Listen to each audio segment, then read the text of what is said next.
안녕하세요. 결혼한 지 2년 만에 이혼하고 지금은 다시 자유로운 싱글 라이프를 즐기고 있는 30대 여성입니다. 다진한 과거 이야기는 해서 뭐하나 싶어 주변 친한 친구들에게도 이랬다 저랬다 말한 적이 없었는데 며칠 전 남편한테 뜬금없는 연락을 받고선 황당하기도 하고 어이없기도 하고 그래서 이렇게 제 이야기 좀 해볼까 합니다. 이미 헤어져서 남남이 되었지만 편의상 남편이라고 칭해볼게요. 남편하고는 제 나이 29의 지인의 소개로 만났고 당시 저는 직장을 다니는 평범한 회사원이었죠. 사실 남편에게 처음부터 호감을 가졌던 건 아니었어요. 비록 10분이긴 했어도 약속 시간보다 늦게 나온 것도 마음에 들지 않았고 저는 제가 키가 작다 보니 남자는 키가 어느 정도는 컸으면 했었거든요. 그리고 소개팅을 주선했던 지인 말로는 남편 키가 180 정도라고 했었고요. 하지만 막상 만나보니 정말 많이 쳐줘봐야 175나 될까 싶은 게 그래서 여러 가지로 소위 빈정이 상했었달까요. 하지만 그럼에도 불구하고 이내 결국 저는 남편에게 마음의 문을 열 수밖에 없었습니다. 왜냐하면 남편이 무척이나 저에게 적극적으로 다가오기도 했고 어떻게든 제 마음에 들기 위해서 노력하는 게 느껴졌거든요. 그런데 그렇게 남편과 연애한 지 1년쯤 되던 때였어요. 사실 당시 저는 친정아버지는 오래전 돌아가셨기에 친정어머니와 단둘이 살고 있었거든요. 이 부분은 남편도 연애 초 때부터 알고 있었고요. 아무튼 그러다 하루는 친정어머니가 저를 붙들고 진지하게 하실 이야기가 있다고 하셨습니다. 그런데 왜 그런 느낌 있잖아요. 상대방의 눈빛만 보고도 보통 일은 아니구나 싶은? 그날 제가 딱 그랬어요. 친정어머니의 목소리가 전에 없이 불안하고 뭔가 두려움에 가득 차 있는 것 같았거든요. 그리고 어째서 이런 슬픈 예감은 빗나가는 일이 없는 건지 친정어머니가 어렵게 꺼내신 이야기는 충격 그 자체였습니다. 췌장암이라고 하셨으니까요. 원래는 제가 신경 쓸까 그게 걱정되어 끝까지 숨기려고도 하셨답니다. 하지만 막상 그러려니까 저만 보면 눈물이 차올라서 감정 조절이 안 되시더래요. 그리고 저는 그런 친정어머니를 보면서 제 자신이 몹시도 한심하고 증오스럽기까지 했어요. 그제서야 전에 없이 마른 친정어머니의 몸이 노랗게 떠버린 얼굴이 눈에 들어왔으니까요.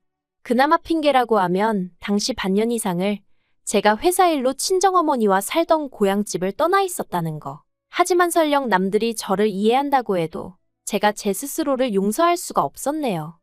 아무튼 그리고 1년 후 친정어머니는 결국 세상을 떠나셨어요. 그리고 저에겐 친정어머니께서 생전 안 먹고 안 입고 모으셨던 몇 억의 목돈이 생겼습니다. 저는 이 돈을 단 한 푼도 허투루 쓰고 싶지 않았기에 그냥 그대로 통장에 넣어두었고요. 한편 친정어머니까지 돌아가신 이후로 저는 소위 어디다 마음을 두어야 할지 모르겠더라고요. 회사에 가도 일이 제대로 손에 잡히지 않았고 식욕도 거의 느끼질 못해서 2달 사이에 5kg 넘게 살이 빠졌죠. 그러자 이제 제 사정을 아는 주변 사람들이 이러다 저까지 큰일 나겠다면서 저한테 남편이랑 결혼을 하는 건 어떻겠냐 그런 이야기를 하는 거예요. 가정을 꾸리면 좀 안정이 될 거라면서. 그리고 남편도 그런 마음이었던 건지는 모르겠지만 아무튼 하루는 제가 이렇게 무너지는 걸 더는 볼 수 없다면서 결혼하자고 저에게 프로포즈를 해왔습니다. 저는 남편과 연애를 하면서도 사실 결혼까지는 생각해 본 적이 없었는데 그렇지만 그때는 솔직히 말하자면 감정이 좀 복받치는 게 있었어요. 부모님 2분 다 떠나시고 이제 나에겐 이 남자밖에 없다 그런 생각도 아닌 게 아니라 들기도 했고요. 그래서 남편과 부부의연을 맺게 되었죠. 하지만 막상 프로포즈까지 받고 결혼 준비를 하나씩 시작해보니까 그동안 내가 이런 남자랑 사귄 건가 싶을 정도로 솔직히 생각지도 못한 혹은 제가 예상했던 것과는 다른 부분이 너무나 많았습니다. 일단 시작은 직장이었어요.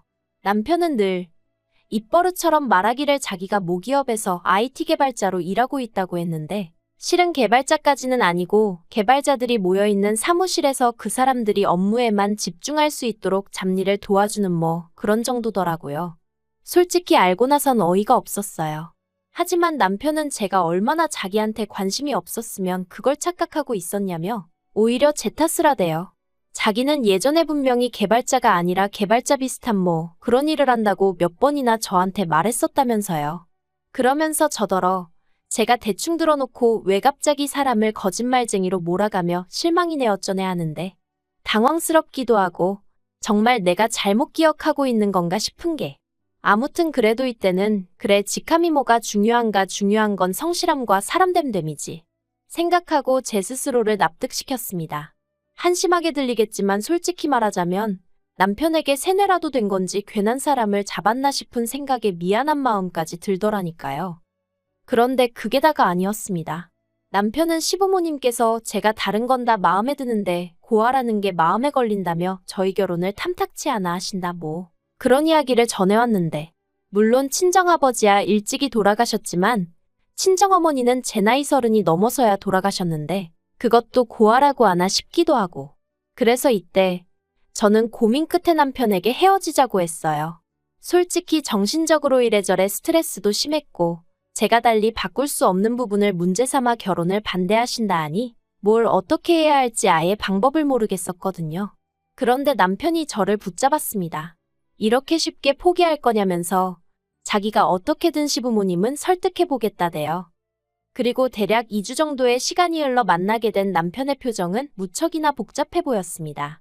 제가 시부모님이 뭐라고 하셨냐고 솔직히 말해달라고 했어요.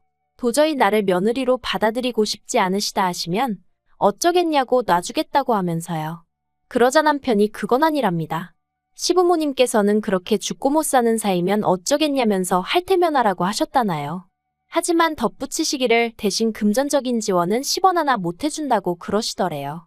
그러면서 남편이 그래도 괜찮지? 우리 힘으로 시작해보자 그러는데 제가 이땐 정말 멍청하게도 그냥 어쨌든 남편이 허락을 받아왔다는 게 고맙기도 하고 시부모님하고 부딪히는 일이 쉽지만은 않았을 텐데 미안하기도 하고 그래서 금전적인 지원이 좀 없으면 어떤가 그렇게 단순히 생각을 했지 뭐예요.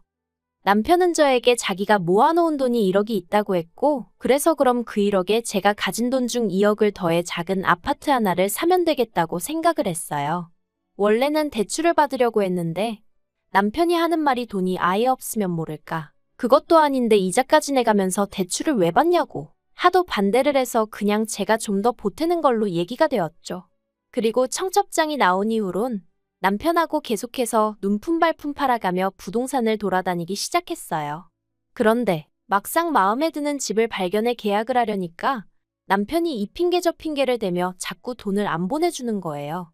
결국 기다리다 못한 아니 참다 못한 제가 왜 돈을 안 보내고 자꾸 질질 끄냐고 단도직입적으로 물었습니다. 그랬더니 남편이 한다는 말이 실은 자기가 자존심이 상했었대요. 제가 2억을 보태는데 자기는 1억밖에 못 보태는 상황이 쪽팔렸다나요? 그래서 어떻게든 하다못해 돈 1,000만 원이라도 더 마련해 보려고 주식을 했다면서 어이가 없었죠. 그 말을 들은 제가 왜 상의도 없이 그랬냐고 지금이라도 팔고 얼른 정리하라고 했어요. 그리고 그 돈으로 집이나 빨리 계약하자고 했죠. 그랬더니 한다는 소리가 정리는 못한답니다. 순식간에 30%가 빠져서 뭐 기다리면 오를 주식이라서 지금 빼는 건 진짜 멍청한 짓이라나요. 화도 나고 답답하고 진짜 뭐라고 말을 해야 할지 모르겠더라고요. 하지만 어리석게도 파혼까지는 생각을 못했어요. 가장 먼저 사람들 눈이 무섭기도 했고 또 남편은 남편대로 미안하네 어쩌네 하면서 앞에서 어린애처럼 엉엉 울어대니 차마 모질게는 못 대하겠더라고요. 그래 이 사람도 어떻게든 잘 좀 해보려다가 이렇게 된 걸 텐데 내가 이해해주지 않으면 누가 이해해주겠나 싶은 생각도 들고 그래서 결국 신혼집은 제가 해가기로 하고 그렇게 저희는 시골 올렸습니다. 그런데 결혼한 지 반년쯤 지났을 때예요. 남편이 부쩍 회사 일이 힘들다며 불평불만이 많아지더라고요. 다른 직원들이 자기를 무시한다 어쩐다. 학벌 가지고 사람을 깔본다 뭐 한다. 그런데 저도 회사 생활을 하고 있었으니까 남편 이야기를 들어보면 딱히 무시를 한 것 같지도 않았고 까놓고 말해서 남편이 자격지심이 있는 것처럼 느껴지더라고요. 그래서 언젠가 한 번은 남편에게 자기가 상황을 보는 방식을 한번 바꿔보라고 아니면 자기도 이참에 공부를 더 해보던가 했는데 저더러 네가 로봇이냐며 공감은 고사하고 어떻게 그렇게 정떨어지게 말을 하냐며 아주 길길이 날뛰더라니까요. 그래서 더는 그렇게도 조언할 수가 없었고 그저 남편의 앓는 소리 죽는 소리를 들어주기만 했는데 그러다 하루는 남편이 폭탄 선언을 해왔습니다. 회사를 저랑 상의도 없이 때려쳤다는 거예요.